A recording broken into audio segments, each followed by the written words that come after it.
Morgan. My guest today, not someone who's a wrestler, but someone who's a voice in wrestling. Um, Drag superstar, co-host on the Wrestling Incorporated Daily podcast. I think I got that right. And parent of Jasper, because I like animals. And Drew. And Drew, Pollo Del Mar. Pollo, hello, how are you? Hi, how are you? I'm great. The reason for this interview is because Effie's Big Gay Brunch, which happened a couple months back, WrestleMania, you were like the host of the show. Mhm. How did that come about, and why should more wrestling shows incorporate drag as a host or as a component of the show? Well, the way that Effie's Big Gay Brunch specifically came about is that it's a long and winding story, but the short version is that I joined Effie and Zicky Dice on their collective Twitch channel to do a drag makeover with them during a big competition they were putting on with each other, and Zicky frankly basically strong-armed Effie into having me on the show, I think. But and I'm glad he did, because I think that experience really changed my life.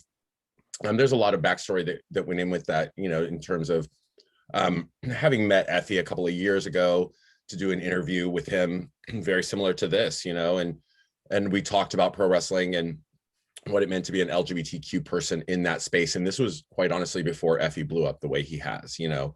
Yeah.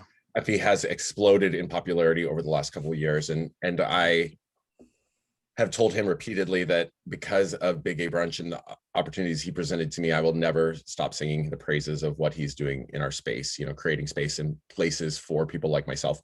But in terms of why it is that I think that more wrestling shows could incorporate, or how they could incorporate more elements of drag, is that drag and pro wrestling are very similar. You know, it's about creating this kind of emotional connection, or what involving the audience in a way. You know, it's a form of theater that both are forms of theater that really incorporate the audience response. It's one of the things that we're seeing right now that's so lacking in this, you know, COVID era that we see in all of the professional wrestling organizations, because the audience has not been there to be that third member of the storytelling. And with drag, I think that that's something that we're accustomed to doing. I'm accustomed to walking on stage and developing that connection to the audience, and especially because I'm generally speaking an MC, I'm much more skilled on a microphone than I am, you know, twirling and dancing. So I think that you know, and we're all about the show. Like both aspects are about show personship, if you will. I don't want to say showmanship, but show, like being like the ultimate show person, you know. Nice. I mean, I enjoyed it, and just for the average wrestling fan, and I mean, I've been a wrestling fan for over 30 years, it is about the show. And when you introduce, especially someone who just, you walked out and it was just like, okay, I'm in now. I want to see that yourself or the drag queens at more wrestling shows, because it's different. And I'm about like, give me something new, give me something different, give me something I haven't seen before on top of the wrestling that I want.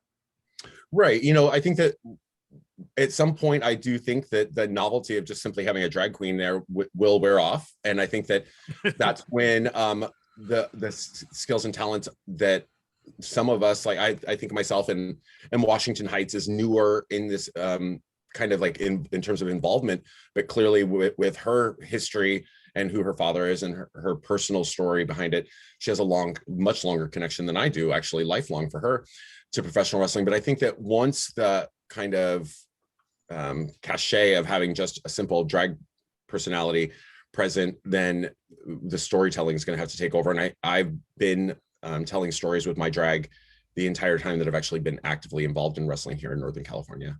Speaking of which, like dogs, like, he decided to come and visit. This is Jasper. Hi, Jasper. I've seen pictures of you. You're very cute. So yeah, I think we're going to have to ultimately begin to tell stories. And I think that most of us are capable of doing that, as capable as anybody else is. That's awesome. And just, I try not to ask the cliche wrestling question, but I'm always curious when different fans come at wrestling from different places. I mean, what's a moment just as a fan that you've seen, that you've enjoyed, that kind of made that emotional connection for you?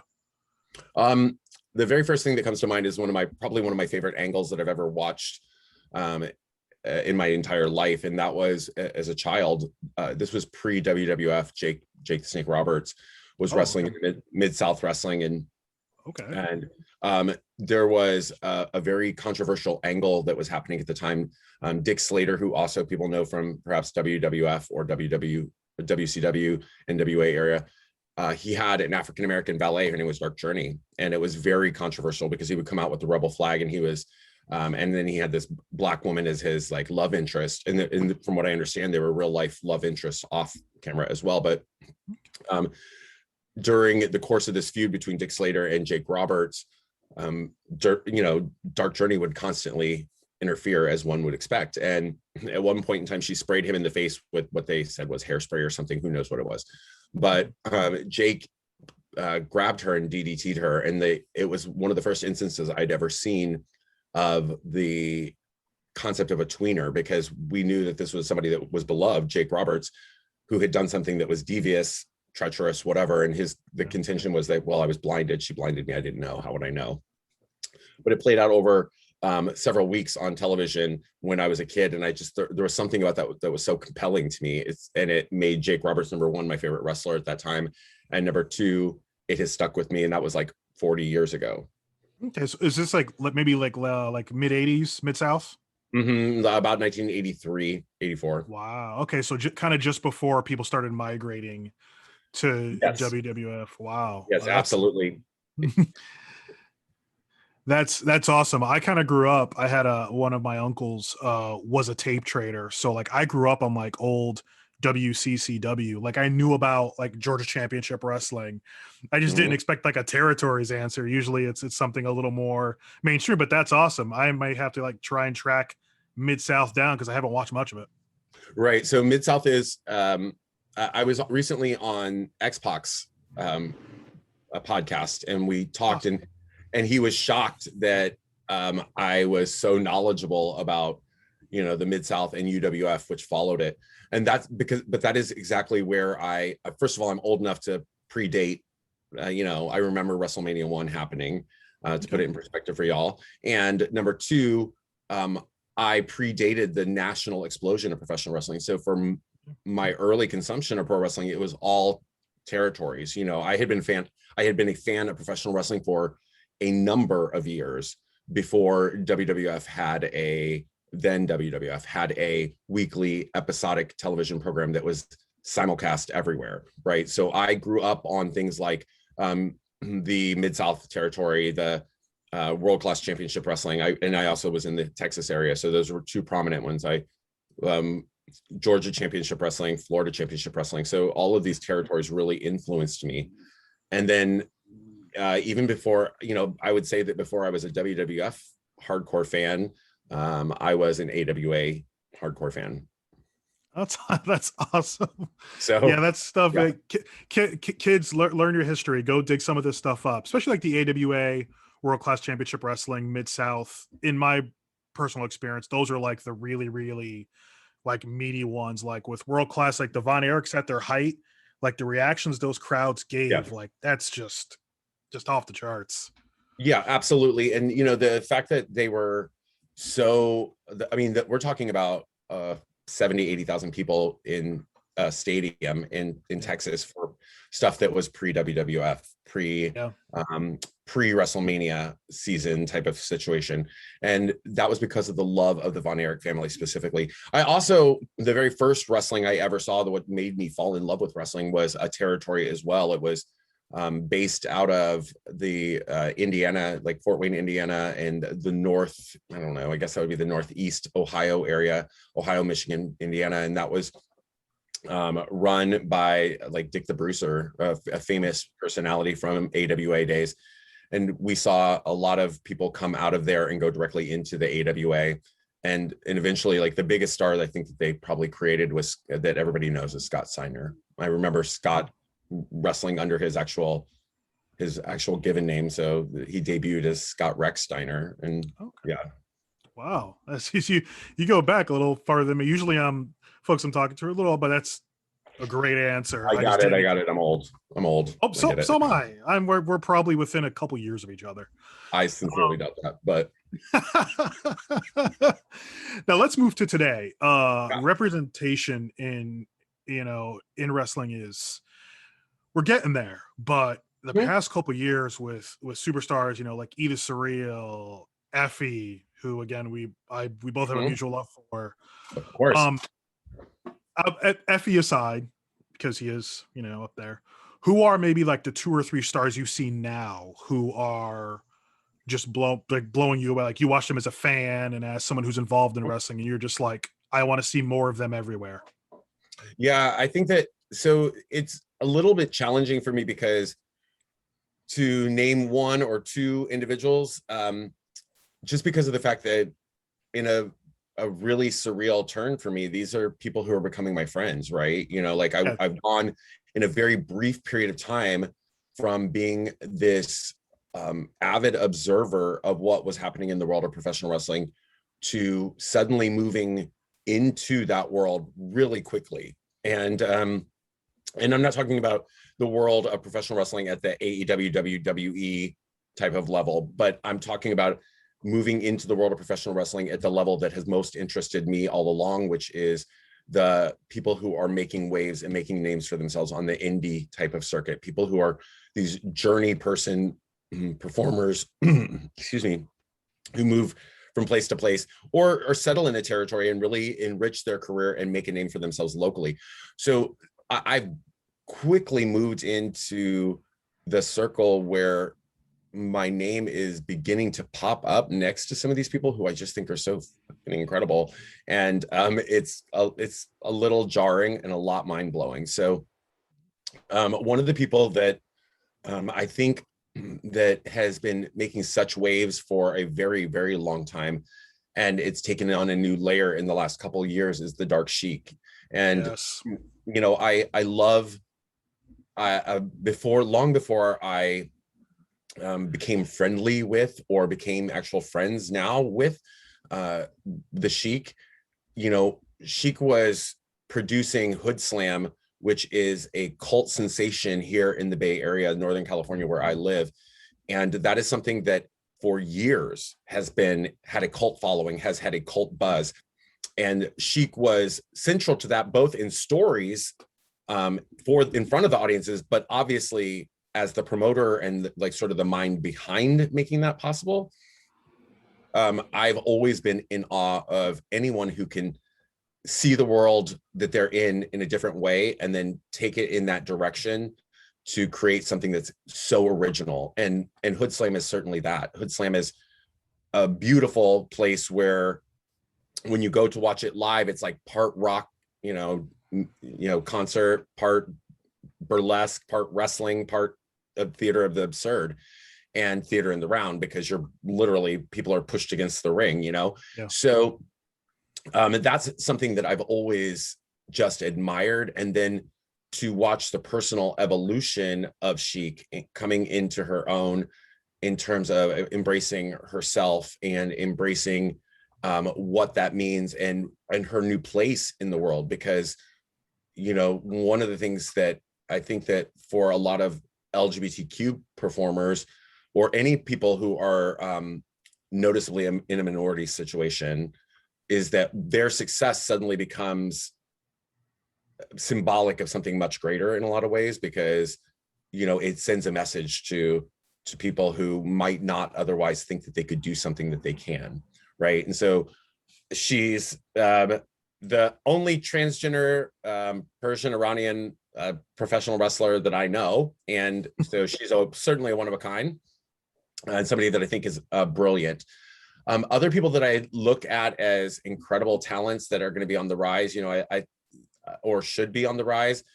You know, I discovered Max the Impaler, yeah, amazing. you know, back when they were wrestling in OVW, and Max has such an incredible look, and there's just something very specific and very different. And I love to watch what they're doing, and I love the fact that in a way, I love the fact that for them, you know, it's a non-binary situation, they, them. And with Max, like, they're still sort of exploring that. And I saw a tweet recently from Max, and they talked about how they're just still trying to figure this all out for themselves and where they fit in the world. But at the moment, Women of Honor is allowing them to compete in the women's division. And that's something that's comfortable for everybody involved. So that's something that I think that we're going to be seeing a lot more of from Max for sure. And then we get down to like layers and layers and layers of people that I just feel like when given this opportunity, I should be like, and this person and this person and this person, I think that we see tons of people like, I mean, God, I'm just like going back to Big Gay Brunch, and I was literally Yeah. in rooms and rooms of people, and I would love to be able to like just, this is where I wish like over here production could just have like a scrolling list of all these names, like, and the following people should be absolutely booked at every show you have an opportunity to, like,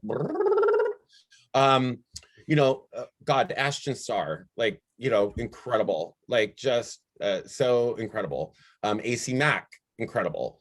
MV Young, incredible, and like exploding also, like right now. Yeah. Like MV is exploding right now. And these are just those are the people that I just mentioned, like with the exception of Max, like every single person that we've talked about so far, I think was my roommate when I was in Tampa.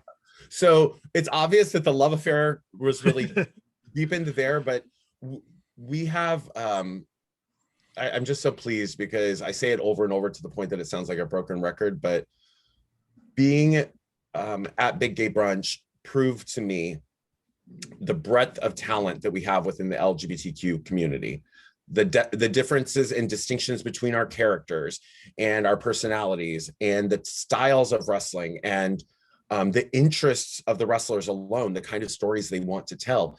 So what it says to me is that as a community, when we come together, we can carry entire shows top to bottom. And it also says to me that when given the chance on any other roster, they would be able to quickly jump in and tell a million different stories to fit any fan base. Yeah. I mean, and all That was those. a very long way. I'm like in love with my friends. Oh, hey, that's the whole point. I mean, to promote, I mean, Max is amazing. I want them wrestling everyone you can throw at them because they will just destroy them. And I Yes. will enjoy that as a fan. And when you talk about that breadth of talent exploding out, it trickles into the audience because I feel like wrestling forgets that there are a lot of LGBTQ fans out there and a lot of brown fans. I mean, I'm in New England, I'm in Connecticut, but there are times I go to shows, I'm one of maybe 2 or 3 brown folks in the crowd.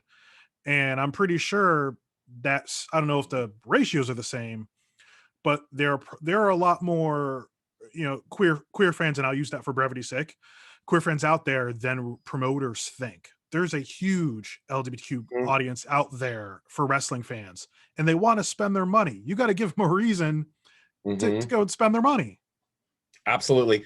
And I think it goes, I think that I would dare to say it goes beyond that just a little bit, because I think that, if we are just looking at what pre-exists, that's a limiting, I think that's a limiting factor because,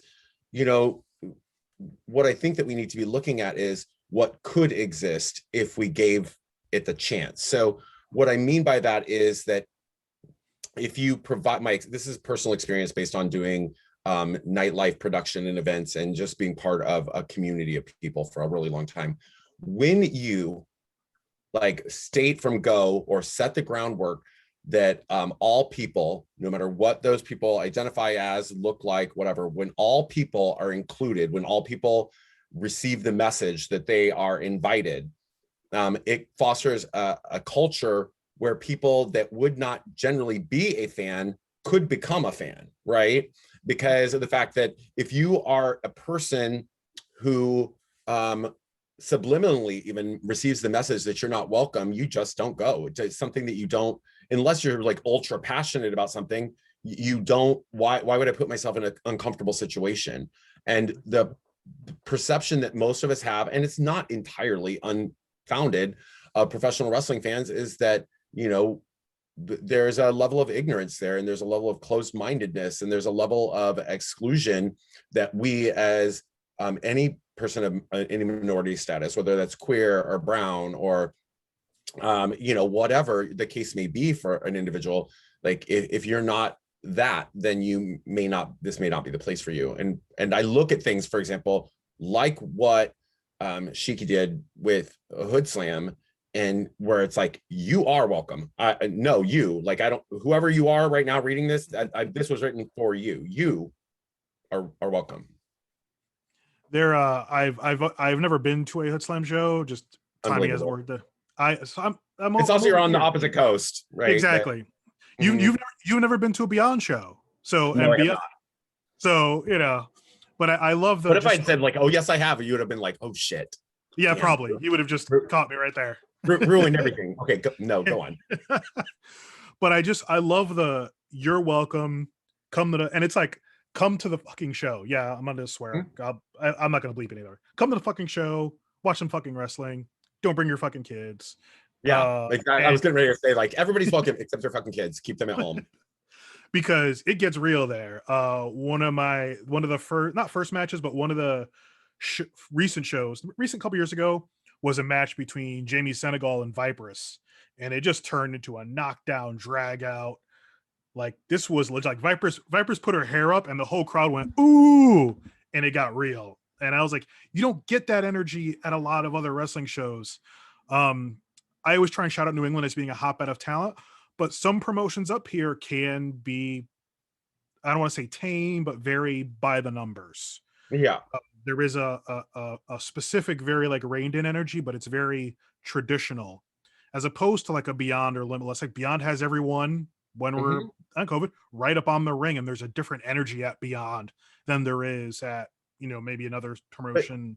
And there's nothing wrong with that. Like, there's nothing wrong with that at all. I think that every wrestling show, in my perspective, every wrestling show should have its own identity. Every promotion should have an identity, because if every place was doing everything all the time, then everything would feel the same, right? Like, that's what makes places special. And that's one of the things that, like, it doesn't devalue one versus the other. Like, I can love Kylie Minogue and I can love Beyonce. I can love, like, I can love country and I can love techno music. Like, I can love all of these things.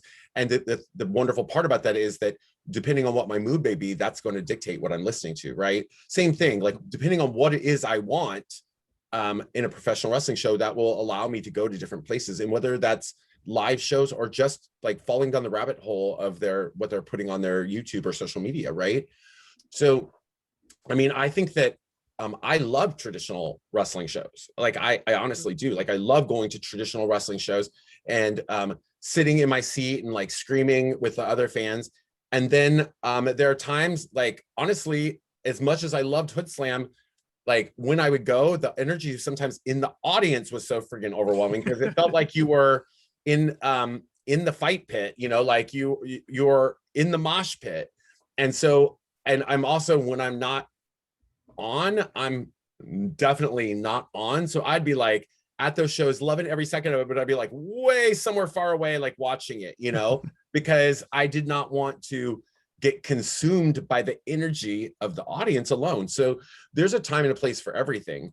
But you mentioned Viperous, and I've been really captivated by Viperous as a person, like a persona, for a little while, since catching her in some championship wrestling from Hollywood stuff. I think is where I first came encountered with her.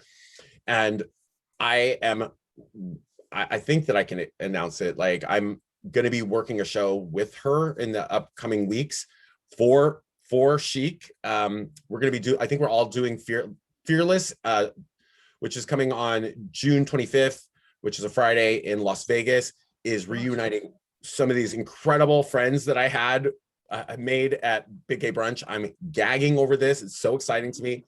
And then there's going to be a lot of new people on the show. And I saw Viperous on a poster, and I was like kind of shitting myself, because she's somebody I'm a little bit marked for. No, she's, it's, you have folks that are all great. And then there's like, she's got that something that when she walks out and when she gets in that ring, you're paying attention. All your focus is on her and what she's doing. Yeah, she's got a tremendous amount of talent, which backs up what for me is a captivating gimmick. So, I mean, I love her appeal of her like presentation. I love that kind of character. So it's something that's exciting for me to watch. And I'm going to probably be like shyly going up and asking for photos with her at the actual event, which is so awkward. Awesome. Do it. Do it. I have no problem. I used to initially, when I got back into going to independent shows, used to be a little weird about pictures, but I'm like, nope, here, pictures, have some money on top of it. I'll buy a t-shirt. Let's have a picture. Yeah, like I mean, I think that from a fan perspective, like when I'm there just simply as a fan, Yeah. I have no problem with it because number one, like there is not a wrestler in the world, much like there's not a drag queen in the world who doesn't want to put, be in your photo. Just so anybody out there is listening knows, like we love what we do, either whether it's drag or whatever. And for the most part, like we put a lot of effort into the presentation of it, right? The physical presentation of it. We want it remembered in photos. And that's how it's for us, it's part of living the dream, like, oh my God, people want pictures with me. But from the flip side of it is I'm actually going to be working the show. So like, being like, oh, hey, I'm in the show. And so it's like, hey, hi, I'm the drag queen on the show. Can we get a picture? Like luckily I've, most people are like quite the opposite. I get the opposite response because I'm the even in the LGBT one, I'm kind of the oddity because you're like, one of these things is not exactly like the others. And so a lot of them people involved were like, let's take pictures, let's take, so I'm like, whew, thank God, because otherwise I'd feel like a total geek, like running up to people like, hi, can we take a picture? And I love the energy. Oh, hi Jasper. I mean, in terms of by the way, on my Twitch channel, they refer to Jasper as the heel dog because every time he gets in my lap, he like starts growling, and we're just yeah. So Oh, it. there he is. Yep. Heel promo. Somebody last night tipped him like $4 because he cut a heel promo. Hey, you make it work. That's it. The money's Exactly. coming in. You're getting the reactions. That's the point. Exactly. Your Twitch channel is relatively new. It is. Trying to get more folks subscribe, tell your friends. We need to support our fellow content creators out there. I pop in there when I can. Last night was a little weird just because I'm one of those weird folks that's a wrestling fan and a sports fan. So I got like NBA playoffs going and wrestling, and there's a lot happening this time of the year for me. In terms of watching wrestling, do you have stuff you watch regularly? Do you have kind of stuff you pop in and out of? Oh my God, I watch everything regularly. Okay. I will tell you that so I have so much stuff that I watch regularly that it actually eats up all my time, so that there other stuff that I try to watch regularly, I have to like go back and binge watch. So obviously I watch Raw, SmackDown, AEW, and Impact every single week. The strangest thing is that the one show that I have tried repeatedly to get into, and I just can't, is Ring of Honor. And that's so frustrating to me because I know that the talent level there is incredible. The fact of the matter is that when I'm watching wrestling, I spend like, half the time it's on my laptop. So I'm spending half the time toggling between other crap, listening to the announcers tell the stories. And Ring of Honor's storytelling to me, it does not hit whatever level I need it to hit. So, and then the other stuff, like I last night I spent, I don't know, this is embarrassing to say, but probably like 4 hours catching up on Ohio Valley Wrestling. Okay. Because they just had a pay-per-view event. So I watched like I don't know, I watched every episode, like I watched that weekly episodic. And then, oh my gosh, I also spent a variety of hours last night, or a couple, at least, I don't know, an hour and a half, something like that, watching my friends wrestling on the independents, like on YouTube. Yeah. And then I love Southwest Wrestling Entertainment from Texas, but I'm really behind on that one. I love Championship Wrestling from Hollywood. And the problem has become with that is now that they've gone national, they've got Hollywood Championship Wrestling from Memphis, which I've been trying to keep up with. Championship, and keeping up with Championship Wrestling from Memphis used to be easy because it was Championship Wrestling from Hollywood. So like they were the same, and now they're their own thing. Diverged.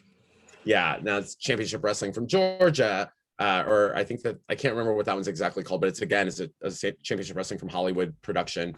So I'm trying to keep up with a bazillion of these, and there's only so many hours, to do it. Yeah. I was into the Beyond show this week. I almost went to that show because I'm about an hour drive. It was just going to be a little too late for me, especially during the week. But the big story, and I will ask about this, and then we'll get into the Wrestling Incorporated podcast, which I'm curious about. Yeah. What'd you think of Andrade popping up on AEW last night in that great looking green suit? So I thought first of all, I think Andrade is one of the biggest signings that they've had. The reason is because I think that he has first of all, tremendous international appeal, which is important to them because they're looking to grow. So growing their visibility in Latin markets, growing their visibility in, not just Latin markets, but specifically in Mexico, and the credibility that he brings there, as well as the fact that he's been a champion in Japan and around the world. So he brings that international appeal. The other reason I think he's such a huge signing is because he hasn't even begun to hit his peak yet. He's probably like, I would say like a couple years from actually peaking, hitting that like focal point of his career, which then like when somebody hits that, then they are usually plateaued and they stay there for a number of years before things start to decline. So they're getting somebody with a tremendous upside. He's already a globally recognized name. He's already, championship caliber wrestler from around the world, and he's just hitting his stride. It doesn't hurt that, he's also associated with Charlotte, who all she has to do is like tweet one thing, and it like improves things for the world. But so with that said, like I also felt like they just brought in their biggest signing in a very, very long time, and I felt like it was flat. Sadly, I felt like it was flat. No ring entrance music, no obvious motivation for him to be there other than to, like I'm the proponent of, if you're going to do something like that that's a surprise, bring them in right into a program so that immediately fans have something to look forward to.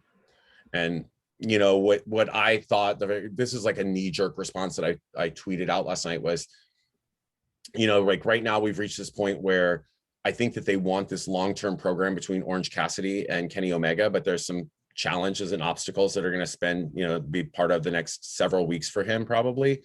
Okay. And then we had Orange and the Best Friends cut that weird promo like in the locker room or whatever, with like, or backstage.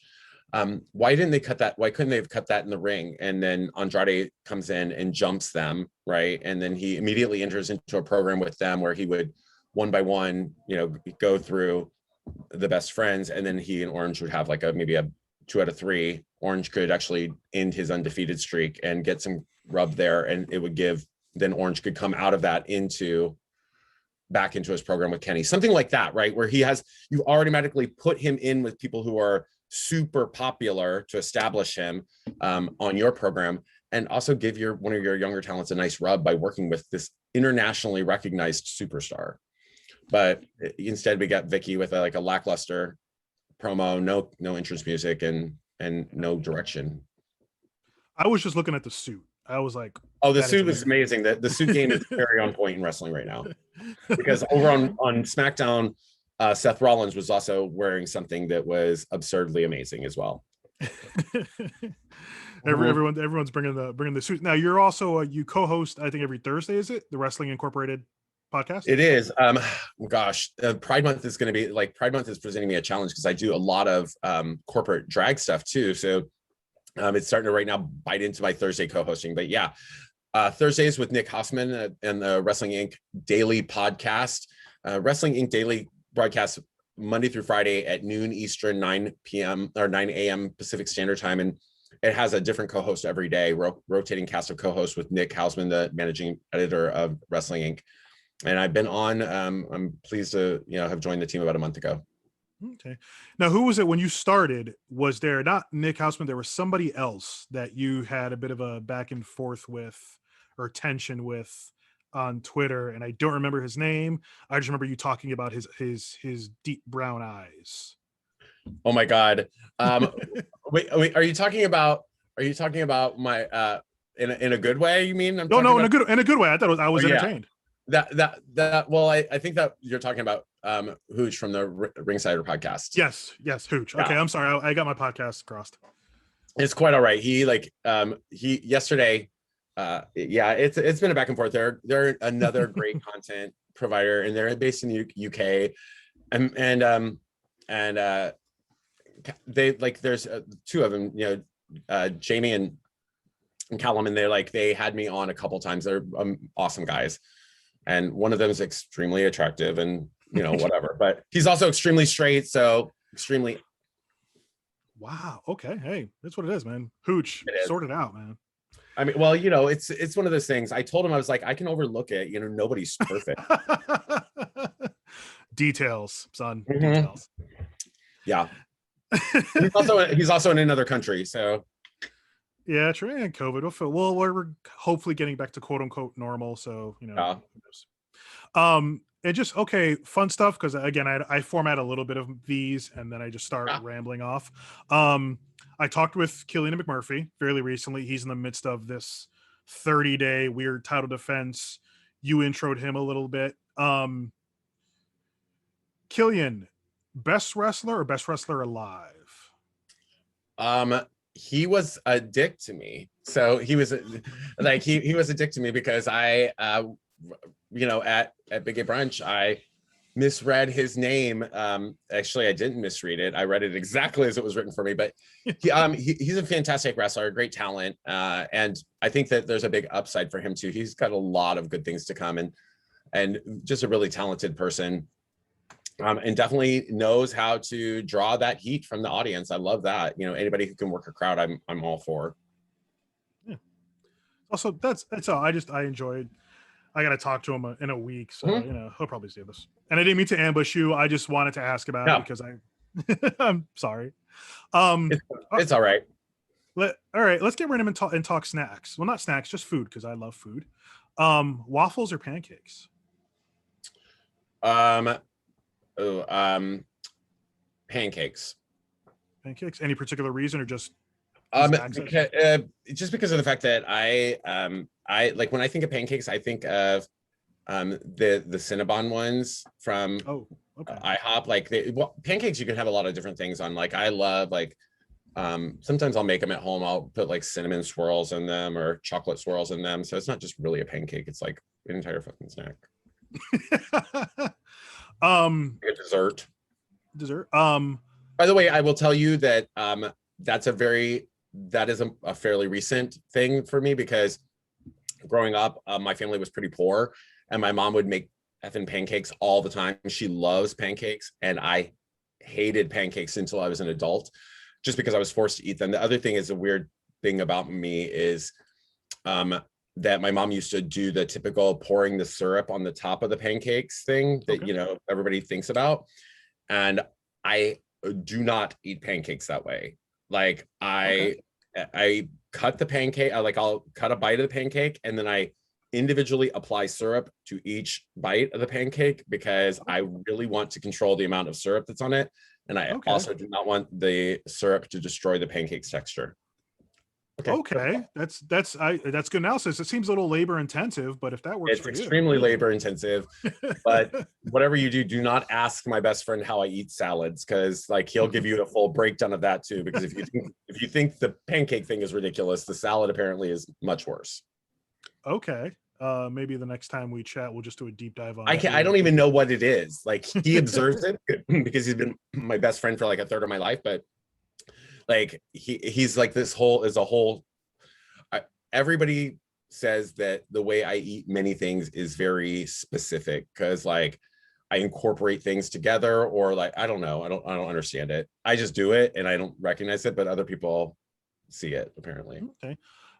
Give me your top 3 snacks. So probably at the top of my list is popcorn. I literally have popcorn around almost at all times. I don't know why that specifically is. Oh my god, that brought the dogs running because they're like snacks. So I love popcorn. Probably number 2, I don't know that it's a snack. I think it's just junk food. I love ice cream. I'm also wildly lactose intolerant. Oh, So, and doesn't stop me. And then the number three thing that I end up with a lot, it just because it's tasty and like not absolutely horrible for me, is I make smoothies like a lot. okay. So I like smoothies. Nice. That's good. Let's, yeah. Popcorn seems to be like making a comeback. Like it was like kind of up and down, but people are really into like old classic movie theater butter. Popcorn, not my thing, but it seems to be like a thing that's It's bouncing back. literally labeled movie Movie theater theater butter. butter. And this is for the viewers or whatever. This is from Dollar Tree, and I buy them like 3 at a time. Nice. It's good. It tastes literally like, but stop, dog. Like you're not getting any. He's like, but please.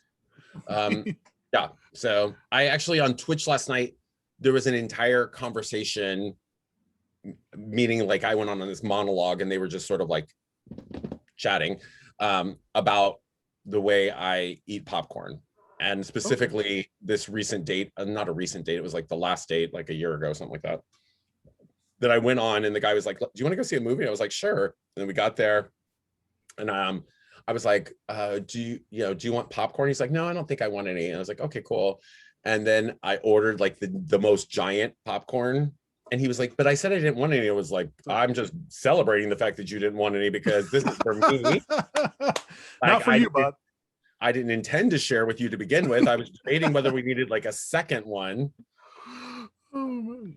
That is yeah, I support that sort of snack establishment to be. You say you don't want any, so that door is now closed. Yeah, I I mean, buy snacks, not I'm already that person, like, there's that idea that you'll like get the buttered the thing of popcorn at the movies, and like you're on your date and your hands will romantically touch, by accident there. The hell they will, because if you want some, I will get that little cardboard type of tray that they give you that you can put your drink in the side of, and on that flat part I'll pour your popcorn, and then the rest is mine, so you better ration because the rest is mine. it's like, yeah, you get that little cardboard real estate. That ham better not be in this bucket. Is mine. Yep. It's like, I think it's important to establish boundaries early in relationships. It is, especially with snacks. You establish this is how it works on day one, and you don't have to have an awkward conversation like 2-3 weeks in. Yeah, I mean, I remember this like one movie, and I don't remember what it was, but the woman was like, if a man loves you, if he'll give you the last bite of his food or whatever. And then in the movie, ultimately, the woman realizes her guy doesn't love her because she's like, do you want that? And he was like, yeah. And she's like, he doesn't love me. His own mom said so. And I am that person. Like, if like it's a thing, you can have it, but early on, you haven't earned that. This is my popcorn. I support that. I really do. I think when my girlfriend and I started dating, she got the popcorn, I didn't, but I observed the rules that I said I didn't want any popcorn. Now she offered and I took some, but I was not going to go sticking my hand in that bucket because again, there's a line of demarcation when you say no. That's that person's popcorn. Yeah, exactly. There's nothing. It's like we see the opposite, like when people are like, people order food and then they're like, oh, I can't possibly eat it. Fuck, you can't eat that shit, bitch. I paid for it. Like, you better eat. Like, if you were so not hungry, we should have gone for coffee then. Made me a dinner meal. This is good. This is good dating relationship advice from Pollo Del Mar. And right I mean, here. I have so much good experience with this. I've been single for like 12 years, so I have no fucking practical experience. Clearly, this doesn't work, but whatever. I got the fucking popcorn. I ain't got a man, but I got a snack, bitch. you got a regiment, and that is, people have to respect you. I respect it. I respect it. I appreciate it because it's about structure and it's about rules. If we don't have rules, chaos. What do we have? Do you remember the movie that you with the popcorn? Do you remember the movie y'all went to? No. it was something that was, I don't think, very good. Okay. It was, I think it was like a shit. What was it? It was, I think it was actually, we went to two different movies, and Oh. um, the second one, the interesting story, like the second time we went to a movie, one movie was downright bad. The other one was okay. The first time we went was because I thought he was very attractive. And the second time I went, it was because I was lonely. The first time I didn't find him attractive, but interestingly enough, the second time we went to the movies, I thought he was for whatever reason, significantly more attractive after the fact. Like when we went, I was like, God, he's actually really good looking. And then like something, I don't even remember what happened, and then we never went to a movie again. Oh, that's. So yeah, I think, I don't know. We were talking about snacks. Now we're in the movie conversation. I won't get super crazy.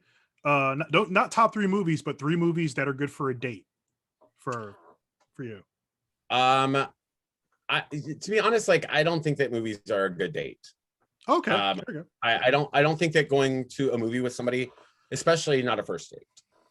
Okay. And the reason I say that is because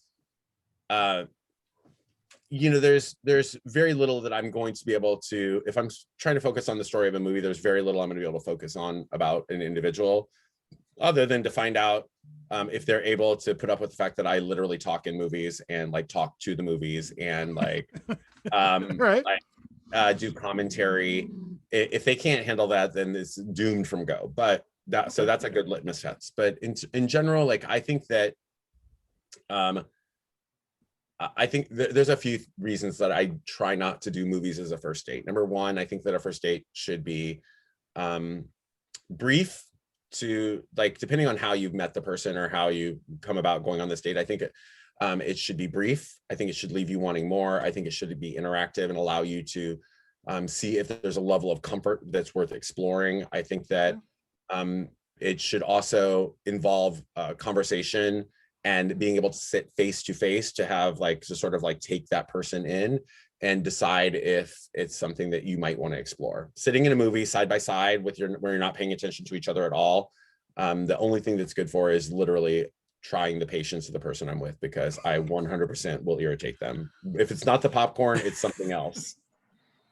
That I feel like that's solid advice. Like the first date should be an activity of sorts, even if it's something simple like going bowling or something. I legitimately think that coffee is like a coffee encounter is one of the best dates, and it's because of the fact that at like let's meet for coffee, which sets like when this cup is empty, like this date could conceivably be done. Okay. It allows us to reassess at the end of that, or to go our separate ways, which could leave us wanting, ideally would leave us wanting more of each other, more time together to talk. And then, you know, but I mean, I've gone on many bowling dates, believe it or not. Oh. I've gone on numerous, because of the fact that number one, it's fun, and it's like you can also see how, like, if a person is terrible at it, like you can see whether they can laugh at themselves or not. It's a good weird I don't want to say character test, but it's a good assessment of their demeanor. Yeah. And I agree with that. I don't know how we got into dating talk, but I do have one more question on the coffee date, because again, this is good advice, folks. If you're single and you're looking for, this is all solid stuff. On the coffee date. So when you're done, when you sit down and do the coffee date, have you determined like 5 to 10 minutes in whether this is going somewhere, or do you kind of get to the end and then assess after the fact? I think that there's a lot of things that you can tell literally before you even sit down, before you even get the order.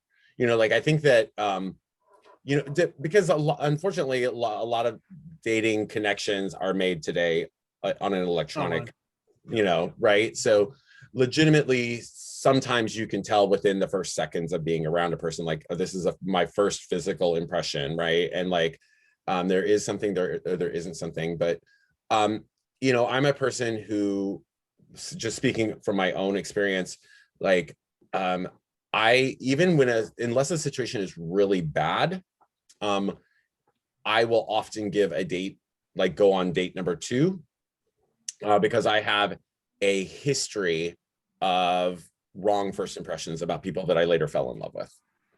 Okay. So, like so I will, but I do think that within minutes of being in the presence of a person, you can tell if there's like, the most important thing is usually that feeling of a spark or interest.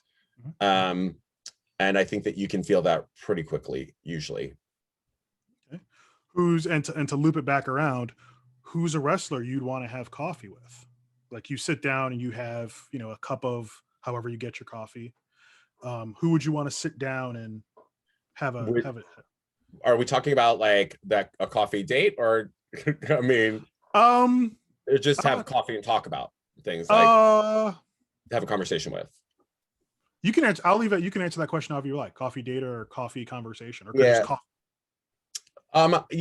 I think that one of the things that it's interesting to note here is that I've done a significant amount of wrestling interviews, like interviews with wrestlers. So it's not exactly coffee, but I've had some of those great conversations with people like over the years. I think that there's some people who I think that see the world in really different ways, or have had experiences that I would find really intriguing. For some reason, one of the first people that came to mind in this thing was Mike Bennett. Because the reason I say that is because I would really he seems to be pretty upfront and vulnerable about his experiences in the world of professional wrestling, and I would really love to, without coming across as disrespectful, to talk to somebody who went from being this tremendous like hot prospect when he came into Impact, right? When he jumped over from Ring of Honor into Impact, and then to go from this level where he was like considered a world title competitor to go to WWE, and like what was that experience like? How much of a mind fuck is that, right?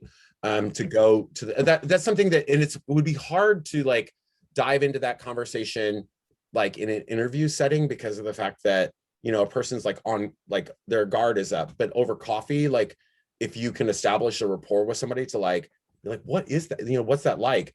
And honest to God, like this is mind-blowing to admit, but literally 2 weeks ago I had that coffee date with Lita. Like So the pig.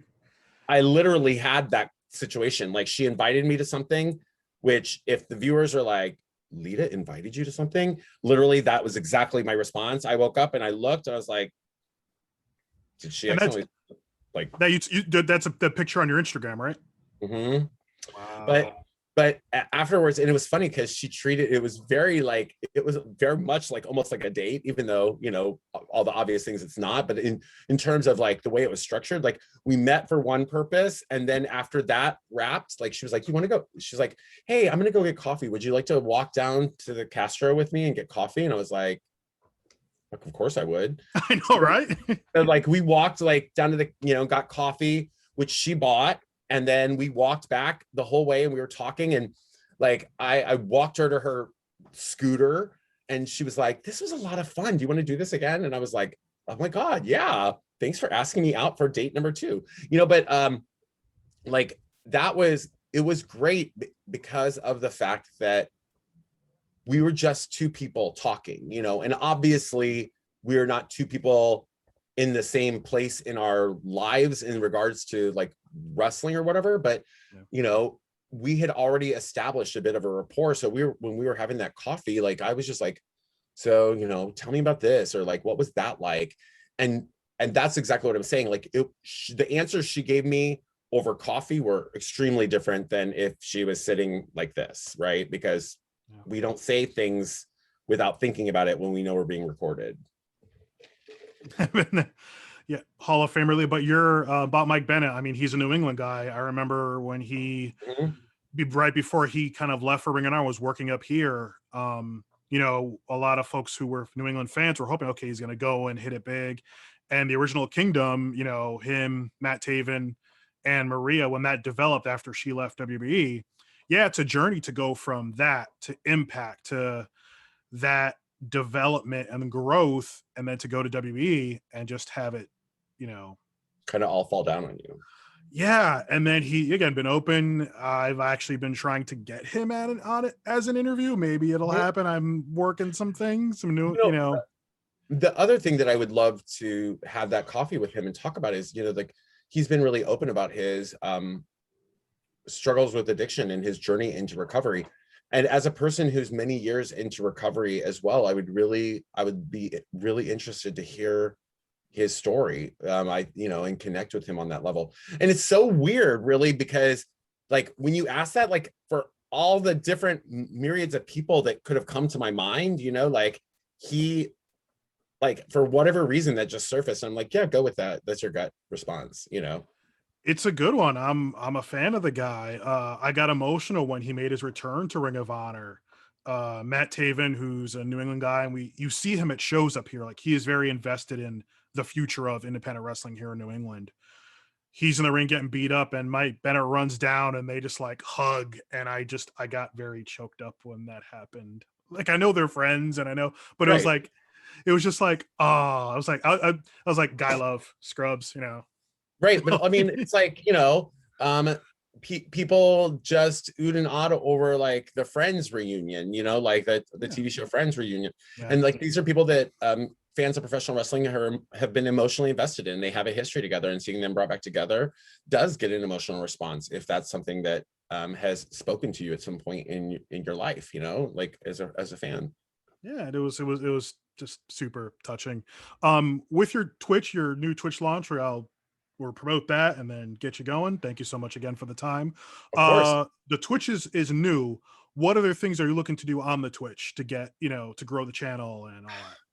Okay, so this is where uh, first of all, I love a challenge. And so I actually super duper love the kind of freedoms that seem to come with Twitch. Traditionally people are up there gaming, and I'm so bad at video games, so like that's not a prospect for me. Okay.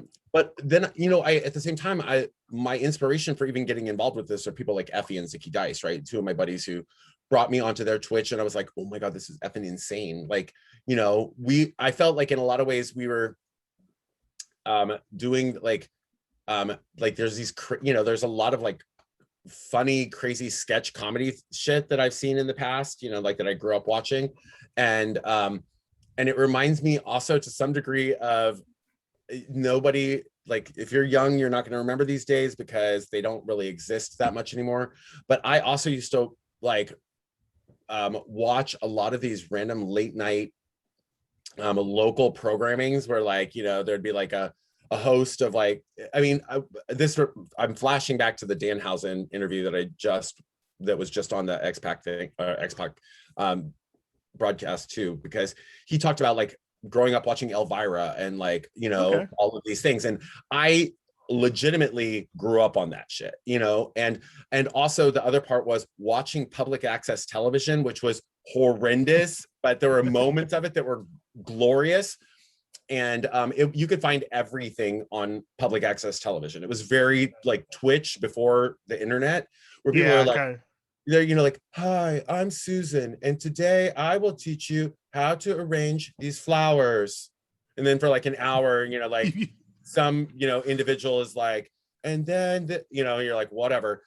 But there was something wildly appealing about those. And in major metropolitan areas, especially the LGBTQ people, sometimes became cult celebrities because they would be like so strange, or so whatever. And those are the things that excite me about the channel. In terms of what I actually have planned, I have no idea, because I live like Effie and Zicky live in a space where they have space. I live in San Francisco. I literally could probably like reach my foot out on one way and touch my bed. And like, there's God, I would love to live in a space where I could not see my entirety of my living space pretty much from my bed. Right. So I don't have the luxury of like, Zicky has like a 2-car garage that he's turned into a broadcast studio, which is mind-blowing, and I'm so jealous. I don't have that luxury. Like for me to be able to do something really wild or fun, I would have to like basically redecorate my entire living room as a set, dedicated to a set. Yeah. Already, even this glamour is, Nice. one whole wall in my living room. So I don't know what I've got planned, but the excitement of exploring the opportunities and options, and the fact that I've already started to amass, it's slow but sure, growing. Like I've started to amass, like nobody starts off with 1 million fans or followers or whatever.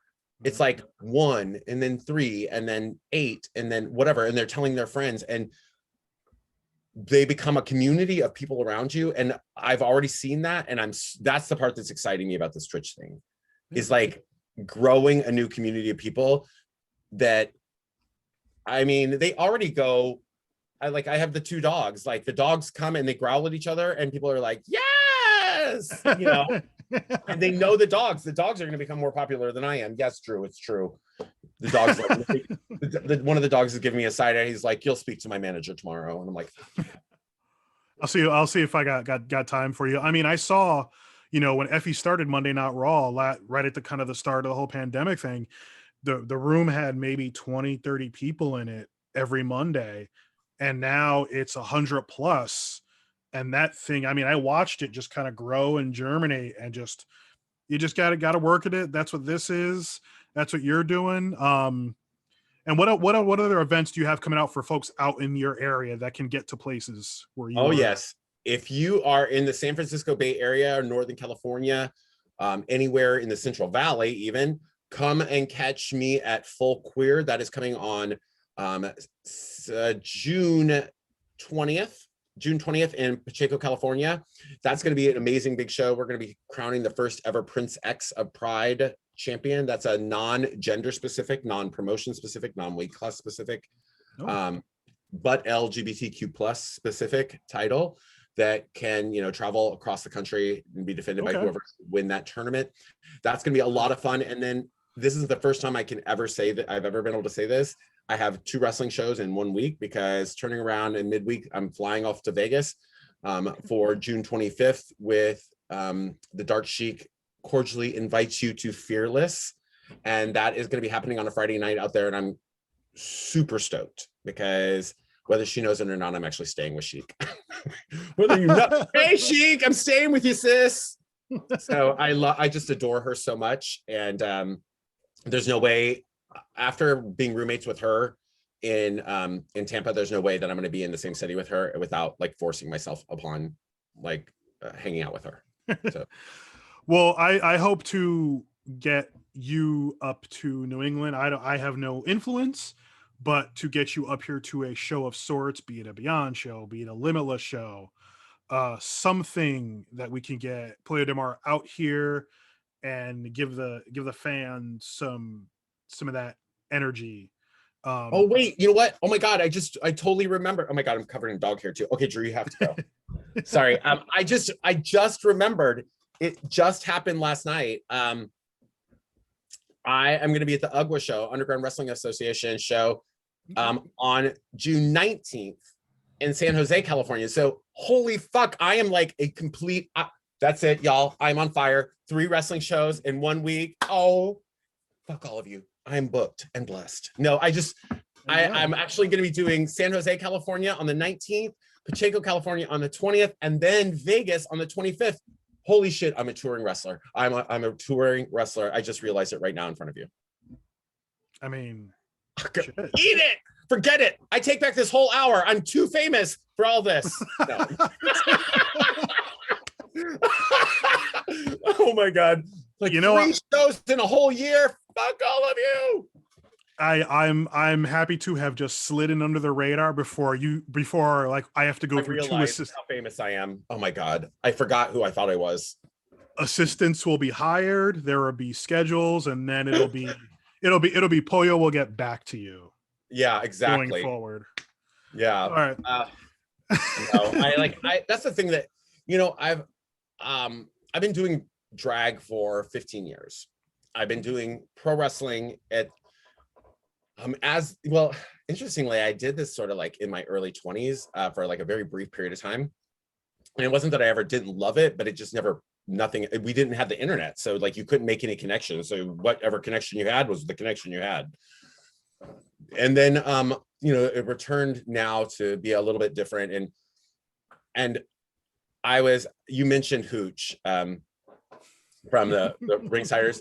And he and I were playfully bantering yesterday or something like that on Twitter. And he's sent me a direct message, and it's just like, I'm really proud of all the things that are happening, good things that are happening for you. And I responded back, like heart eyes emojis, like whatever, swirling hearts, whatever emojis. But also I said, like, is it possible that, like it's striking me that it's entirely possible to sort of like work 15 years towards a dream to become an overnight sensation. And I think for I don't want to inflate. I certainly don't want people to watch this and be like, this person is like really high on their high idea of themselves. But in a lot of ways, things have started since Big Gay Brunch. Things have started to happen so fast. You know what I mean? It's so fast for me, and it's like a blessing, and it's beautiful, and it does feel like that idea of having worked all these years and then becoming that overnight sensation. And really, that's why I say very very authentically, like, Big Gay Brunch changed my life. Meeting the people that I met at Big Gay Brunch changed my life. Effie putting me in front of an audience of people on Fight TV that could see from all around the world. It was a platform I'd never had before. And I think that, that's all any of us can ever ask for. Like, give us a platform, let me take advantage of it. And whatever happens afterwards, let's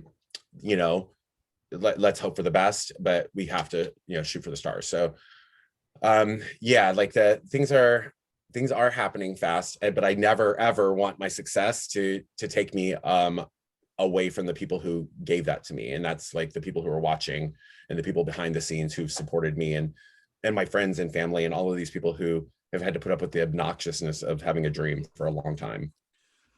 Well, like I said, I was just a fan. I started the show because of COVID. I had done other stuff, Yeah. but I wanted to do something. But I've been a fan forever, and I've always been about, give me the next thing. Give me the thing that is gonna, carry wrestling forward.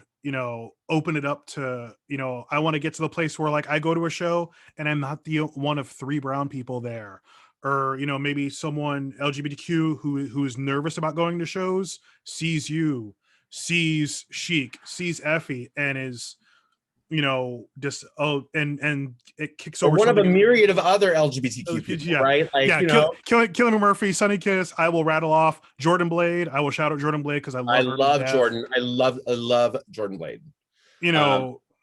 I love Jordan Blade, and I'm really happy. I just want to say, like, in regards to Jordan Blade, I'm so happy that when we were in Tampa during Big Gay Brunch weekend, there is a documentary. I have to give a shout out, a plug to this. There's a documentary film that's been being worked on for a number of years. It's called Out in the Ring. It traces the impact and inclusion of LGBTQ people in the world of professional wrestling. And while I'm actually interviewed as a talent, I guess, in the show, but because of the fact that it's been ongoing for so many years, and I want to see that show succeed, the film succeed. And I think it tells the stories of a lot of people who need to be heard, which does not include me. It's like a lot of people who just stories deserve to be heard. And I was really excited that I was able to connect with Jordan, and Jordan is now part of that film. So very excited to see her voice in that. That's awesome. Jordan is, that is, for me, just being a regular fan, Jordan is just technical wizard, but being a woman in wrestling is tough. Being black in wrestling is tough. She's black, gay, and married, and that is, and has a kid, and yeah, I got and raising a kid. I mean, I want her beating people up across the country. She deserves it, and they deserve it. If you're getting your ass kicked by Jordan Blade, you asked for it. Yeah, you should say thank you before, during, and after. Yeah, you're love her. So, and back to my point is I want to, you know, those, be it kids, be it adults who maybe didn't feel safe or included, like you talked about, you know, where they didn't feel welcome before, see that and feel welcome to go to shows. If you're in New England and you're one of these folks and you feel a little nervous, contact me. My Twitter will be on the bottom of this thing. I will go with you to shows. I want different folks, new folks. Let's all enjoy wrestling together. But my question for you is like, is that wrestling or is that just living in New England? It's pretty white there, sir. Oh, yeah, you are 1,000% correct. I am in the very middle of Connecticut. I live in Middletown, Connecticut. I grew up in a predominantly white neighborhood. Up, you know, from fifth grade on. When I go to shows, you know, wrestling as niche as it is, especially in places, you know, like New England, again, I go to shows. I'm one of 2 or 3 brown folks in the Yeah. crowd. It's, you know, it's Come out here noticeable. and go to a show with me sometime. You'll see a lot more diversity Oh, because our culturally, we are a lot more diverse, right? So, Oh, I mean, I was in this, I spent 2 years in San Diego. I went to wrestling down there. I'm planning a trip out there at some point to come see some wrestling. I want to coordinate it with a Hood Slam show so I can get to a Hood Slam show. But I definitely have plans to get out to the left coast at some point and enjoy some independent wrestling. whoop, whoop. So, Poya, where can folks find you on social or wherever? Yeah. So the Glamazon PDM on Twitter, Pollo Del Mar fans on Instagram, and Pollo Del Mar on Twitch. God, I really should have done something to like try to get those all to align, but it didn't happen that way. So you can just literally Google Pollo Del Mar. Look for the one that's the drag queen, not the surf rock band, because we're 2 different entities. I will include all the tags underneath when we're done with this. Pollo, again, thank you so much. I really appreciated the time Yeah, this conversation, and y'all have a good one.